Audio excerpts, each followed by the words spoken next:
Hello, and welcome to 5 for Friday for this Friday, July 15th. I'm heading out to Seattle this weekend for a memorial service for my aunt. So I'm posting a bit early to get the news out there. Did I mention how much I love reading all these stories and thinking about how they might impact businesses like yours and then compiling them into categories? I would do this just for fun, really. So hopefully you see some value in it. And since I love doing it, I hope I can figure out a way to monetize this. All right, let's jump right in with our story number one. Turning products into services is the latest trend, and two stories from this week prove that point. First is BMW. Maybe you saw this. The company is tricking out new BMWs with all sorts of features, but will only turn them on if you pay a monthly subscription fee to access them.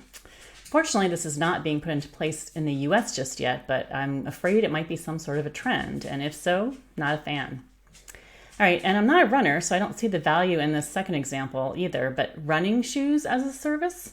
You can return your used shoes for a brand new pair that you don't actually own, but just pay a monthly fee to access.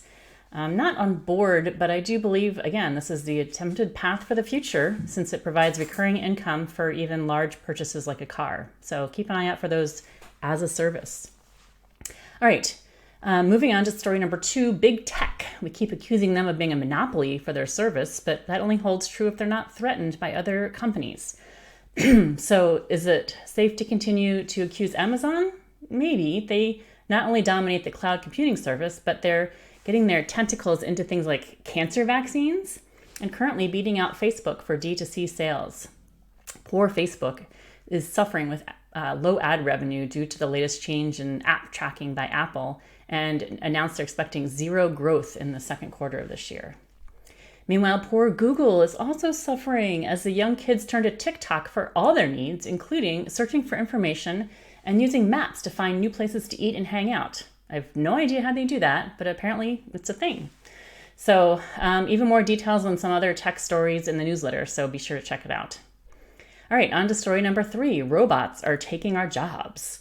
This includes manufacturing jobs in South Korea, high-risk jobs in mining, warehouse, and distribution work, and there are even future plans for robotizing airplanes to address the pilot shortage. Yeah, don't push for a union if you're going to have your job lost out to a robot, I guess. So think about how this could ultimately impact your small business. What jobs could be automated, and where do you count on people to run things? Are you ready to hop on an airplane driven solely by automatic pilot with no human pilots? I'm not sure I'm there yet. All right, moving on to story number four, climate change in the news for a variety of reasons. First, we're actually hitting record amounts of renewable energy being used in this country, so that's a start. And some top investors are choosing to bet on climate change-focused startups, which is also promising. Researchers are hard at work to address climate change issues, including things like finding a way to grow plants without sunshine, and finally being able to prove a causation between ozone depletion and all of our super hot weather these days. And some oil and gas companies are the worst emitters of greenhouse gases, which is not really a shock. The SEC wants public companies to assess their risk to the climate, and many public companies are focused on ESG, but Republicans are discouraging any focus on curbing climate change as political. And Entrepreneur Magazine thinks we should all be looking at ways to ensure sustainable development as small business owners, which is something I've mentioned before. And finally, for story number five, the future of hiring.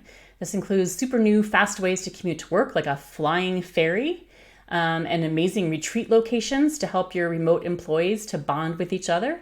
And data showing that children of immigrants are more likely to move up the economic ladder than Native Americans. So some things to think about as you're hiring. And finally, this week in Recession Yes or No, I've got 5 negative stories, 2 positive stories, and one that just basically says the U.S. is not alone in worrying about recession and inflation. So I hope you're putting a plan in motion for managing your business during a recession.